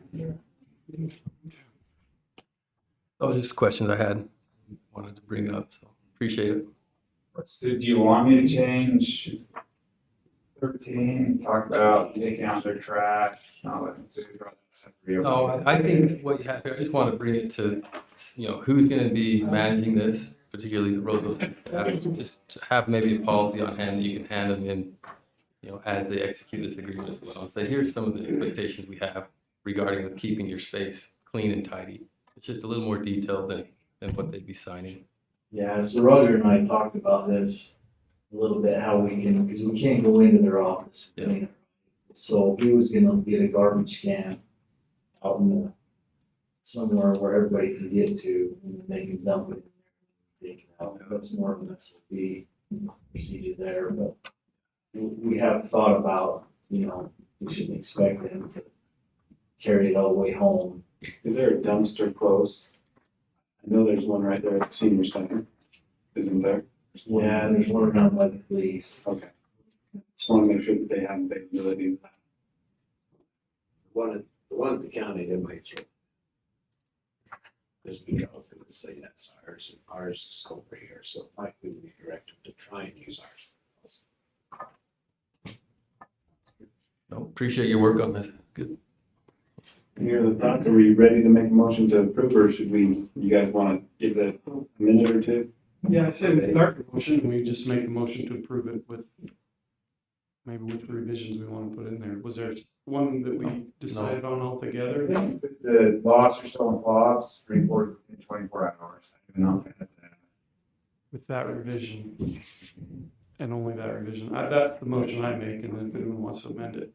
Okay, do we have any supplement motions? Did you want them to add about the employees working for 10 and so as they come? Yeah, that would be too. But what we're looking for, just as Brian said, to keep it from coming back for every tenant, is just that you're approving the form of contract and authorizing staff to use this agreement for whatever tenants. I'll amend the motion with that in there. Okay. And I'll second the motion and the amended motion. Okay, we have a motion and a second. All in favor? Aye. Any opposed?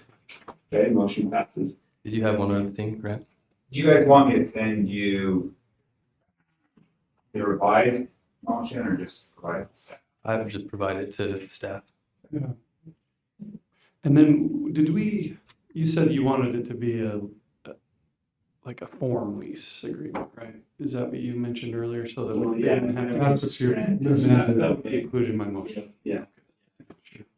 That's so they don't have to bring it to us for approval for execution every time. Kind of like water connections or whatever, we don't need to see every one. Excellent. Any other questions on it? Okay, naming, how quickly can you do the naming discussion? 2 choices. Yeah. I'm gonna go in like now. Yeah. You're good there. You have to go too. Yeah, I do, so. So I can make it quick, 2 choices, innovation center, innovation. Roosevelt Innovation Center or Roosevelt Innovation Hub. What's Vernal? Vernal Innovation Center. Would they be? Is it Vernal Innovation Hub? We talked about this with staff and everything earlier. We just wanted to make sure we have the name on the thing, but Casper's is Casper Innovation Center. Vernal is Vernal Innovation Hub. So we thought it ought to be pretty standard so that when people moving in and out of an area, it's a common name so that they know exactly what it is. They don't find it we don't wanna have some off the wall title for that building that's ambiguous and nobody knows really. Yeah, no, I'm all for standard. Do you guys want to be hub or center? Do you want to stick with the Governor Herbert? You know, what do you call Roosevelt City, the energy hub? of the basin? Yeah, and I kinda like that just because we're with it all, but. You like hub? Only because we wanna be known as the basin. not everything. I'm neutral. Whatever. Taking the Switzerland approach. I don't have a strong opinion. What you want, guys? Josh? Personally, I like Roosevelt Innovation Hub. Just having a thought with that new library on the same block, the project has had this subtitle of being a community center as well. So I don't know if you want to distinguish library community center from the hub. There you go. It's done. You don't have to just. I move it's Roosevelt Innovation Hub. And I'll second, since Councilman Baird freaking out of it. We have a motion and a second. All in favor? Aye. Any opposed? Motion passes. Now we're ready to submit. So I just have two quick things before I've got to go. I'm gonna move to N on the agenda, and that's council appointments. What that should have been is committee appointments, but it's close enough, council committee appointments. And that was my fault. But we just had a vacancy in our Parks and Rec committee that we needed to fill. I had visited with, let me just make sure I get her name right because it's not.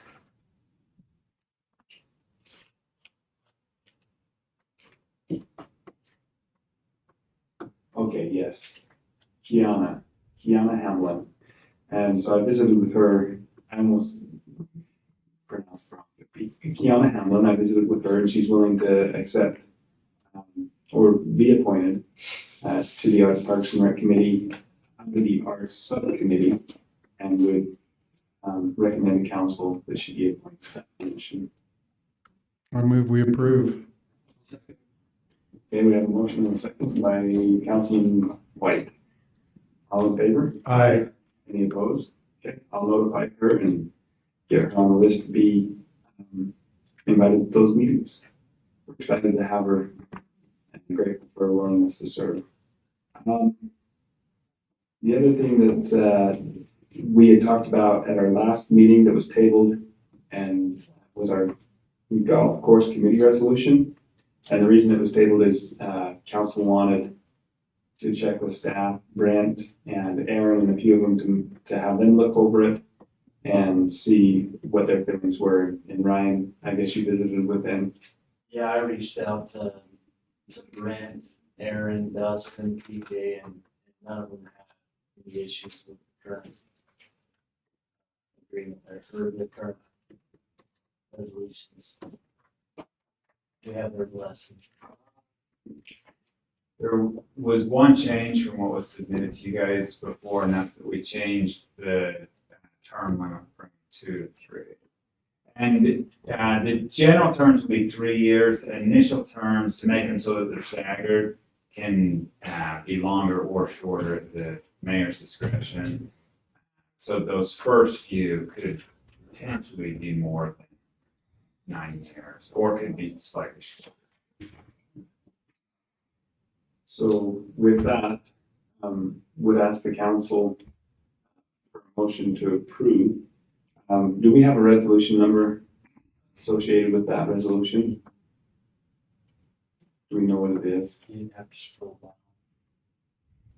We just didn't have it on the agenda. I wasn't sure if it had been signed. Dude, we had 2021 and blank, so. Is that what it is on the packet?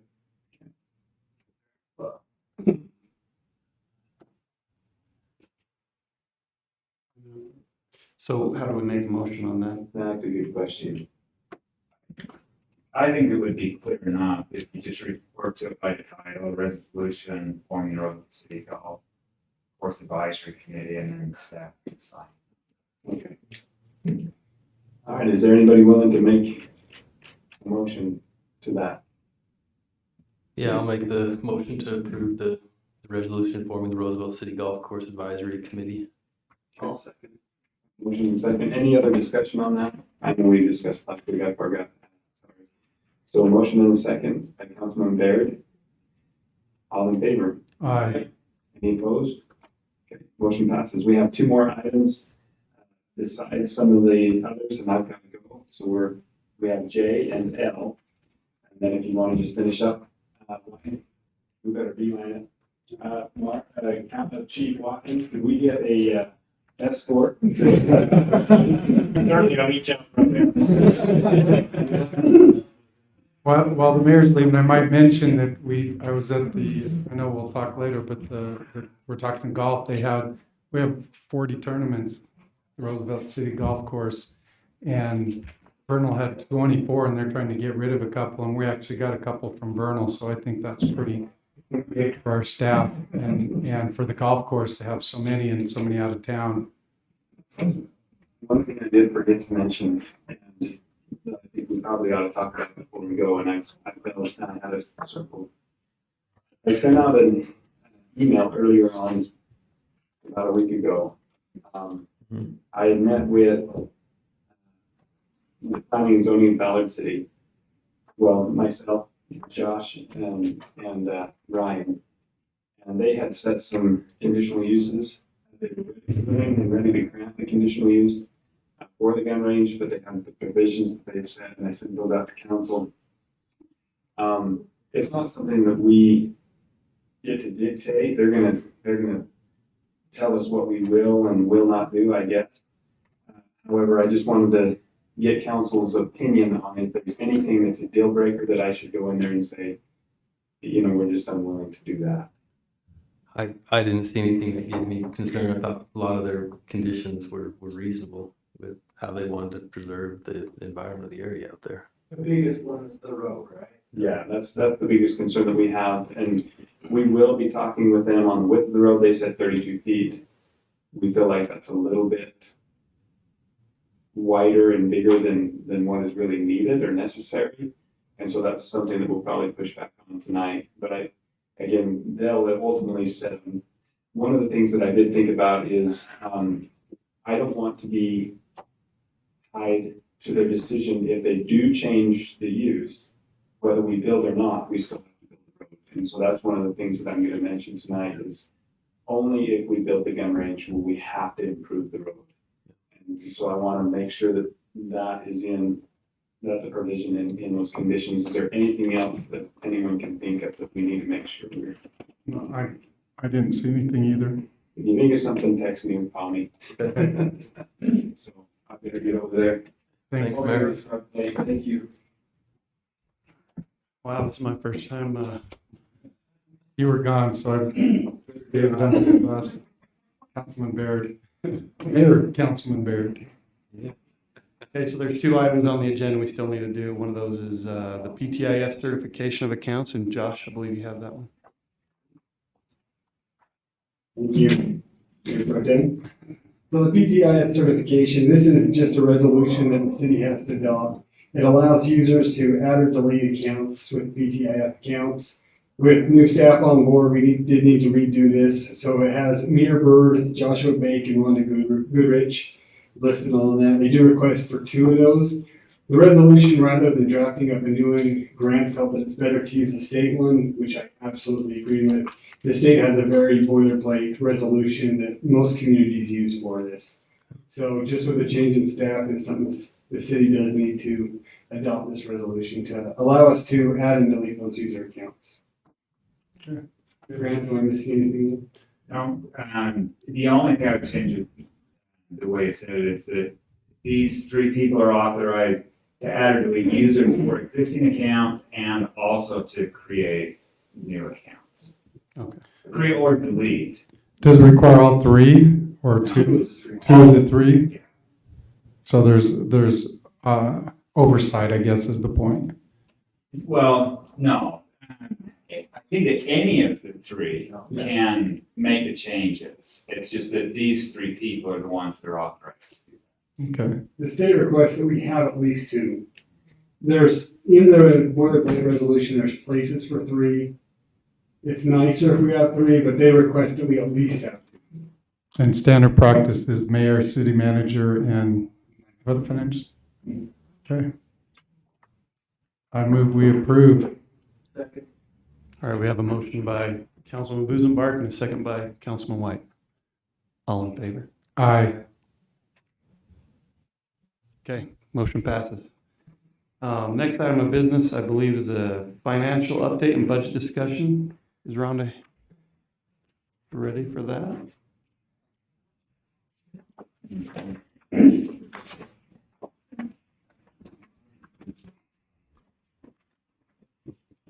So this will be short and sweet. You've got in front of you a couple of different spreadsheets. The one with the yellow at the top, I will refer you to if you will go to page 3 of 4, and you will find highlighted down the sewer utility. There was a error in one of the calculations on the spreadsheet. So as you can see, what we pushed through on the budget was 21,000, which historically 21 fiscal year budget was 184,000, and our estimate is going to be somewhere in 192,000, where we're going to finish up, and I don't think we can bring that down to 21,000. So that's just an error. So if you look again on page 11 of 12 on the other spreadsheet, that is the actual number that should have been in there. So I'm just giving you a heads up that there was a mistake made here, and we need to open this back up for a public hearing and just readdress this so that we can open the budget back up to correct those numbers. I don't think Kirby will like it very much by holding to the 21,000.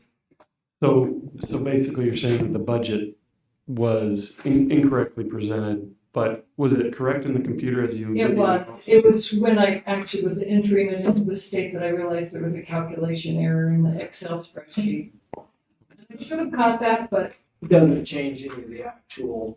it would change the final numbers for the sewer utility fund. As you see on this spreadsheet is what the actual numbers would be.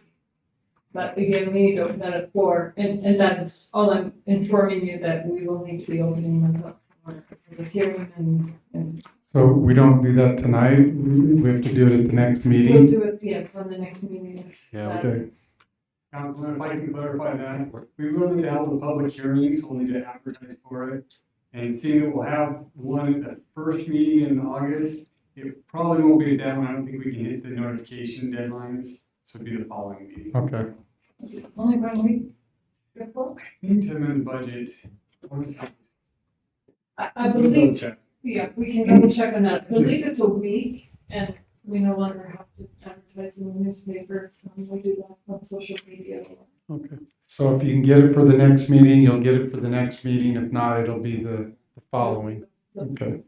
And it's just a minor, Well, I guess. it's major and minor, but it's not the whole budget. It's one line item in the budget that we're addressing. And so we don't need a motion for this as far as, or do we need a motion to say we're gonna, okay. All right, we'll look forward to that. Thank you. Let's see. Okay, so we've got purchase orders and quarterly financial review. Is that something we need to do? Oh, yes, we have already looked at those. I've looked at them. Justin, take a look. I didn't have any. Appreciate the how it's presented. Thank you, Rhonda, and also the opportunity to visit a minute before to clarify or to ask questions, because I could do it during the meeting if I felt it was important, but most of the time it's just a clarification and so that I understand. So unless someone has a question, I would move to approve. Second. Okay, we have a motion by Councilman Busenbark to approve the purchase orders and a second by Councilman White. All in favor? Aye. Okay, motion passes. Okay, we have a report from our city manager. I'll make it short and sweet, since it's on the agenda, I'd love to take the opportunity. Things have been going really great in the 2 weeks that I've been here. I really want to commend staff. They are incredible and just a pleasure to work with. It has been amazing to see some of the things that they've accomplished, the plans that have been laid out. The city has been run extremely well. And really, I just needed to have hats off to the staff. They're absolutely incredible, and I couldn't be happier. We had our first department head meeting this morning, and they're fantastic. So my goal is I will eventually meet every employee in the city. It's gonna be a process to get through it, but I gotta admit, every single employee I've met has been wonderful. It's been an absolute pleasure to be working with them and to moving forward. So we have a lot of projects that we're working on, so we'll bring a lot of stuff to council to keep you involved, keep you abreast of what's going on within the city. Yeah, speaking of employees, I guess we lost Lee Nicole. Unfortunate, we appreciate what she did for us. Is that a position we're gonna advertise to replace, or we have something in mind? So it's been advertised, we had one interview and we have another one scheduled tomorrow. So being the public information officer, any of her other titles go along with that, or that will be determined later? Ideally, we've advertised it to replace all of her multiple titles. And so it's been a unique interviewing process when we talked about all that Lee did and how important she was, but it's been a great process. Rhonda's been amazing to work with. As you know, this position reports to her, and she'll be an extremely tough person to replace. We feel there are some good candidates, and hopefully we'll never replace Lee, but we will bring on another great person to staff, and they'll be part of the family. Look forward to them. Great. Any other questions? Glad to hear you get along with Kirby. He's kind of tough.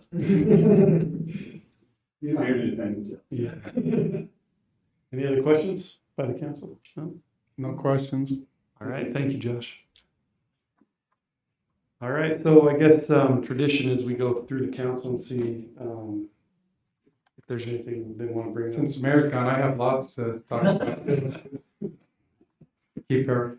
First, Fire Marshal Rockwood, whatever, I don't know what your official title is, but anyway, I saw that the half the water tender, when is it supposed to be here? Next April. Next April? So we pay half now and half when it comes in April, so. And that's, a big part of that is being able to secure the product Right. with the chip shortage. Well, I'm excited that we're getting that. I know it's been needed, and so I was excited to see that on the financials. It is a big check, but it's needed, and it is what it is. So, and I'm glad that you're getting that. And you had some other equipment, right? That you're getting ordered. PPE for all the PPE, right? So, and Officer Dawkins, the captain, chief, whatever, you got all your stuff. The software and the body cams are working on that. We've ordered the body cameras. We also was filming in the process of implementing that. It might be a month or so, but we started. In our vehicle lease, we have one vehicle, one will be delivered tomorrow. Awesome. Good. Thank you for the update. I was just curious. I went to the Arts Park and Rec as well as the meeting yesterday for Parks and Rec, and they're doing a great job. There was a discussion, a concern at the pool that they had to cancel some classes. I don't know if we're not paying enough or whatever, but and unfortunately, Edwin wasn't there. He had talked to me before, but something we need to look at. Also, I mentioned the 40 tournaments that Roosevelt City. I guess we're hosting the 2A. I don't know if did he say state championship that we're hosting, which I think is awesome that Roosevelt gets to host a tournament for the 2A. So we have 2A teams coming in now to practice and get a feel for our course and stuff. And so that's definitely a boon. And we talked about the 40 tournaments, and I think that's awesome. Is a little concerned about staff being overburdened maybe with so many, but as long as they're willing to do that, I think that's awesome, and definitely highlights the course. I appreciated Rhonda provided some of the numbers, and we're ahead on a lot of different areas. from last year, which is good. There's some things though that we need to tighten up, and she talked about that, or we talked about that. The car show went really well. I even ran into Kevin Erkenbach. He provided the food, the Dutch oven, and he said 200 plus cars. And the only concern is the grass was brought up because they do start them up and rev them, and it tends to burn the grass up a little bit. And so, and we don't charge for that. And we're one of the few that allow them to use the grass. So that's something we may want to, talking to Dustin, to consider. He also mentioned that the mud dye sign, that UB Tech's willing to donate a lot of that. And so I think he's planning to be on the next agenda because he wasn't here, just to let you know. But it sounds like UB Tech, President Wade's going to help us with that. And so that'll be a good thing. So there might be minimal cost, if any cost at all, which I think is awesome. And then they're finishing up softball. There's a lot of demand at the Arts Park Rec Committee meeting about pickleball, I guess, is becoming big, and they want to look at getting some courts and things. And they actually talked about, the mayor mentioned between where the ambulance is and the basketball courts, that grassy area, there's trees there, might be a good area. They might be big enough maybe there on that strip. I don't know. Anyway, they're looking into some pickleball. They're also looking at some grants for that as well, which I Smaller courts, right? They're basically yeah, tennis court, just smaller. yeah, they are smaller, so they don't need quite as much, but it's still, I was trying to remember the measurements. It seemed like it was still 30, maybe 30 feet by 20 or something. So they're still pretty big, but yeah, you're right. They're smaller than tennis. And of course, they had the frisbee golf in June, and that went well, they said, and had quite a few people there, gave away a lot of frisbees. And and I just want to, again, kudos. I know our new city manager, Josh, mentioned what a great staff, and I attended afterwards the meeting with the Public Works, and just impressed by the conversations and the talks. I was a little concerned. They talked about the fire flow up on North Crescent that we talked about before, and Duncan's wanted to maybe develop there, and we got to figure out the fire flow. But then those people aren't in. We're providing the water, but they're not in Roosevelt City. They're in Duchesne County. They're not part of the city, and so. I appreciated the discussion, and it is a problem, but I don't know if it's all our problem. So some things that we need to look at. So anyway, I just appreciated the hard work and how they've got the city people are trying to do what's best for the city. The employees are trying to do a good job. There's discussion. I know we also the cemetery was brought up, and they probably are going to be full within 5 years. And so I know we've talked about developing south there, but we haven't done anything, and it is in the master plan, but that's something down the road we're going to have to look at probably sooner than later. Anyway, sorry, I had a lot to talk about, but I went to a lot of meetings. Yeah, thanks for being so informed, and I'm impressed with all what the city's doing too. I think it's incredible that we have so many things we're doing for the community to. Yeah, it is amazing, all the stuff, and that's why I was concerned about the swimming pool, because they had to cancel some swimming lessons, and where we're providing a lot still, but unfortunately, the lifeguards can only work so many hours, otherwise we have to put them full-time, and then benefits and all that, so we're trying to keep them part-time, but then we can only have them do so many hours, so something we need to look at, or maybe Edwin and Josh and, some of them can look at, but I'm just impressed with the managers of the different, groups, and just how well they keep the city going and keep things, in line. And so, Josh came in, I think, to a great situation. At least I hope so. So, Well, thanks, Councilman Busenberg. Councilman White, have anything to? Only thing that I've seen from ULTT lately is just to make sure that we're on top of CARES Act money. I think there's some coming up right away that we have to say how much we want or whatever, otherwise we don't speak up. the state won't be able to say I've done everything that we need to do, and I actually have gotten some notifications today, and I've not had a chance to stop and read through them. But we should be seeing the first 50% of those funds sometime very soon, and then it'll be a year from now when we see the second half of that. And we have until 2024, December 2024 expense. Okay, thank you. Thanks, Councilman White.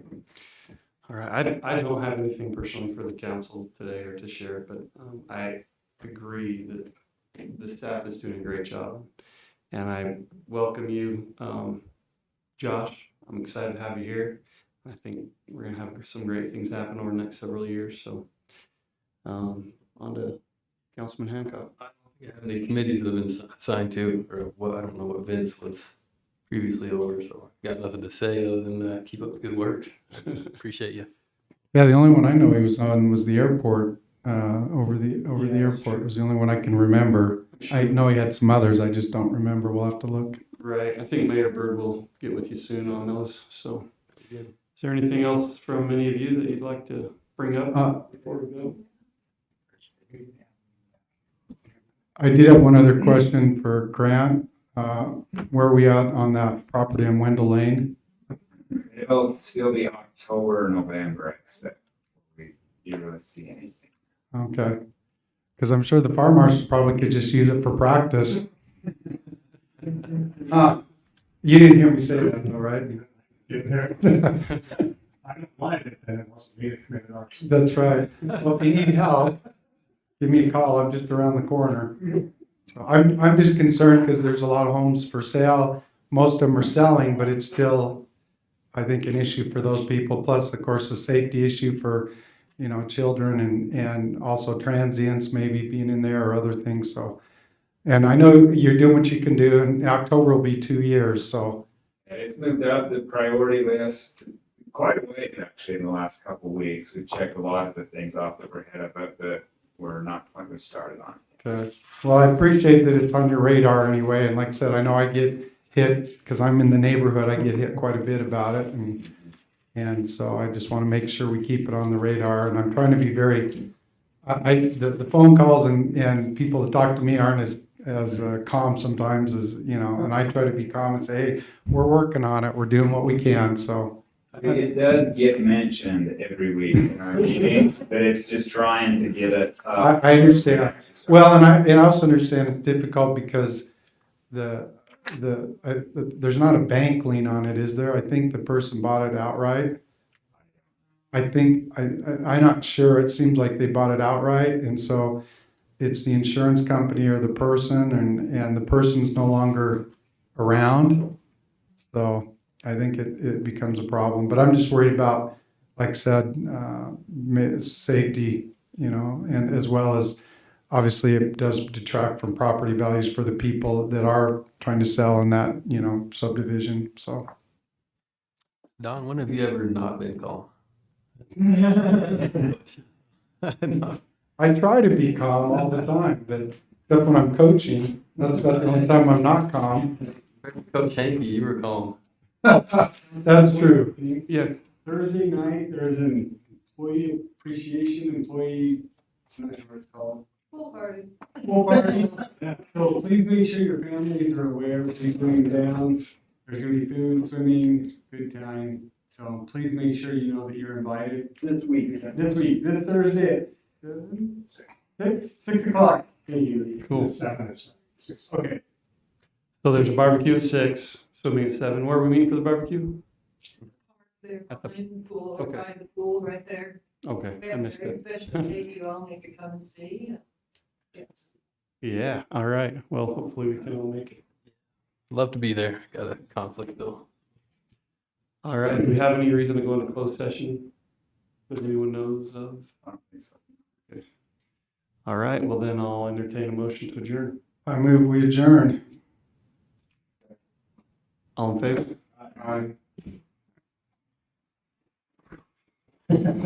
I just had to make it last longer just because the mayor